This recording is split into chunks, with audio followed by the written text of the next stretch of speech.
गोंदिया जिल्ह्यातील सडक अर्जुनी येथे नगरपंचायत परिसरातील विविध प्रलंबित समस्यांकडे प्रशासनाचे लक्ष वेधण्यासाठी नगरसेवकांनी तहसील कार्यालयासमोर आमरण उपोषण सुरू केले। घरकुल, पट्टे वितरण आणि लेआउट मंजुरीतील अनियमिततेविरोधात हा आंदोलनाचा इशारा देण्यात आला। प्रभाग क्रमांक 1 आणि 7 मधील अनेक नागरिक गेल्या अनेक वर्षांपासून सरकारी गट क्रमांक 73 व 171 या जागेवर घरे बांधून वास्तव्यास आहेत। मात्र अद्याप त्यांना मालकी हक्काचे पट्टे आणि घरकुल मंजुरी मिळालेली नाही। तात्काळ पट्टे देण्याची मागणी आंदोलकांनी केली आहे। तसेच नगरातील लेआउट मधील खुल्या जागा नगरपंचायतीकडे हस्तांतरित कराव्यात आणि गट क्रमांक 254-1 च्या लेआउट मंजुरीत महसूल विभागाच्या लेखाशीर्षकाचा दुरुपयोग झाल्याचा आरोप करीत संबंधित NA आदेश रद्द करण्याची मागणी करण्यात आली आहे। मागण्या पूर्ण होईपर्यंत उपोषण सुरूच ठेवणार असल्याचा इशारा आंदोलनकर्त्यांनी दिला आहे। Sunil Kawade, the sting operation news, Gondia. Panchayat हद्दीमध्ये येत असलेले गट 5 गट आहेत। 5 गटाविषयी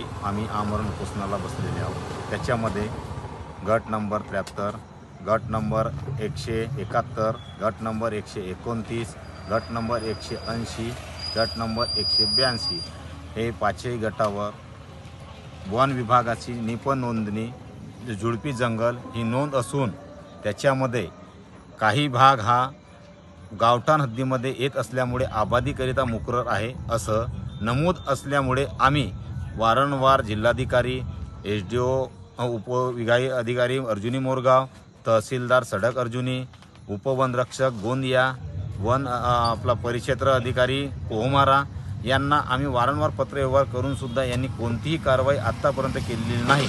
त्यामुळे आज 16/2/2026 आम्ही दुपारी 12 वाजेपासून आमरण उपोषणाला बसलेले आहोत।